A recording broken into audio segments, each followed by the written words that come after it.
Muhammad's night journey was a seminal moment. It marked the ending of one period of his life and the beginning of another. He was about to begin a new and even more dangerously radical phase of his mission, in which he would abandon his tribal life completely. Rather than trying to defeat the Quraysh in Mecca, he would leave the city and start again somewhere else.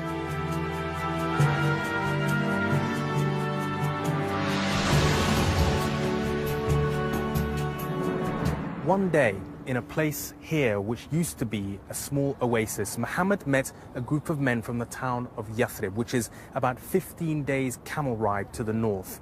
The men told Muhammad about the warfare and the constant feuding that affected their community. Muhammad listened to them, and for his part, he told them about his mission, about the unity of God, about the importance of living a virtuous life, and of the rewards of heaven.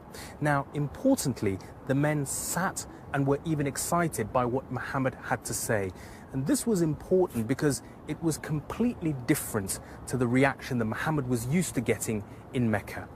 The meeting ended with the 6 men from Yathrib converting to Islam and agreeing to meet Muhammad once again. Conditions had now got so bad in Mecca for Muhammad, he felt that he had no choice but to get his followers to do the unthinkable, to abandon the city of their birth for Yathrib and an uncertain future in a place where they would live without any clan protection. It wasn't until the following year that an even bigger delegation came all the way from Yathrib seeking out another meeting with the Prophet Muhammad. And this time they held it under cover of darkness and in secret. And it led to a unity between the two, between the Prophet Muhammad and the community in Yathrib. In Arabia at this time, it was absolutely unheard of to leave your tribe, your blood group, permanently and take up permanent residence with another. It was blasphemy. The sacred tribe was the absolute value in Arabia. And for him to leave it like that and create a new kind of community, an ummah, a community based on ideology rather than relationship, was unheard of.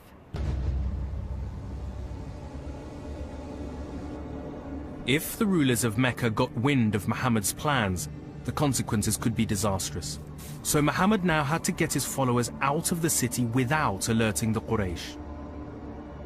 Over the next few months, a few of Muhammad's companions left the city each night, so as not to arouse any suspicions, until finally only a handful were left, including his faithful companion Abu Bakr, his young cousin Ali, and Muhammad himself. Meanwhile, the Quraysh themselves had been planning, this time to assassinate Muhammad himself.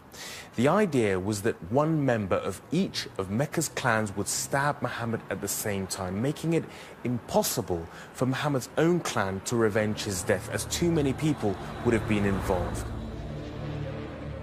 One night, the group surrounded his house, and believing they saw someone sleeping in Muhammad's bedroom, the assassins, with their daggers drawn, rushed into his bedroom.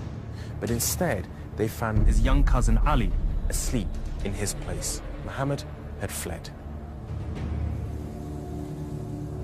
He's a very canny man. They're going to kill him in this assassination plot that he escapes from, goes on this wonderful journey with Abu Bakr. The thing I like of many, many aspects of it is that he made certain that everybody paid their debts. They were leaving Mecca, but every debt had to be fulfilled. There's an underlying Arabic code of honor feeding the division. Along with Abu Bakr, Muhammad had slipped out of Mecca unnoticed. He was now en route to his new home in Yathrib. Even though Muhammad had fled, the Meccans were really determined to pursue him. And within hours, they were hot on his trail, and they chased him all the way through the punishing steep climb on the foothills of Mount Thawr. But by the time they reached the top, there was no Muhammad and there was none of his footprints. Eventually, the Meccans just had to give up and go all the way back down to Mecca. But all this while, unknown to them, Muhammad and his companion Abu Bakr had been hiding in a cave at the top of Mount Thawr. and when the coast was clear, they just simply continued on their journey towards Yathrib.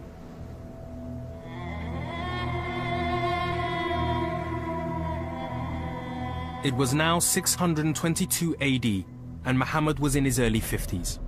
He had grown up in Mecca as an orphan. He had experienced some of the wider world with his uncle on many caravan trading trips. He had been married and had a family. This event became known as the Hijra, literally a cutting off from the past. There was now no way back for Muhammad and his new movement.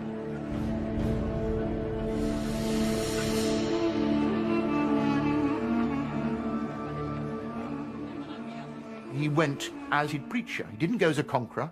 They said, come here and be our judge. We're not going to accept you as prophet of God. We're just going to accept you as a prophet, a revered man whose word we trust. He didn't come with a conquering army. He came as a refugee, as an exile, as a dignified man of respect. Muhammad was preaching Islam in Mecca for 13 years. He only had 150 followers, max. He is a very good calculator. He knew if he fought them from inside Mecca, he was going to lose. He left at the right time because he wanted to expand his message, and he went to the perfect location where he can actually hurt the Mecca people and conquer Mecca from outside, not from inside. The Hijra, or migration from Mecca to Yathrib, is the turning point, if you like, in Muhammad's life. The Hijra is so important in Muhammad's life and the history of Islam itself that the year in which it took place is the starting point for the traditional Islamic calendar. All Islamic religious festivals and events are still fixed using this calendar, dating back to the moment Muhammad left Mecca in 622 AD. I think it's of great theological significance that this marks the beginning of the Muslim era.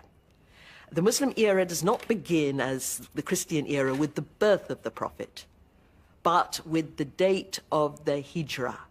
This break with the tribal spirit is being undertaken. When Muhammad and his followers first came here, what they found was nothing like the city of Mecca that they had left. Yathrib, as it was then known, was basically a large oasis, a series of villages, each village dominated by a different tribe. It was a situation that inevitably led to intense rivalries and conflict. Yathrib would later have its name changed in honor of Muhammad. It became known as Madinat al-Nabi, the city of the Prophet, or Medina for short.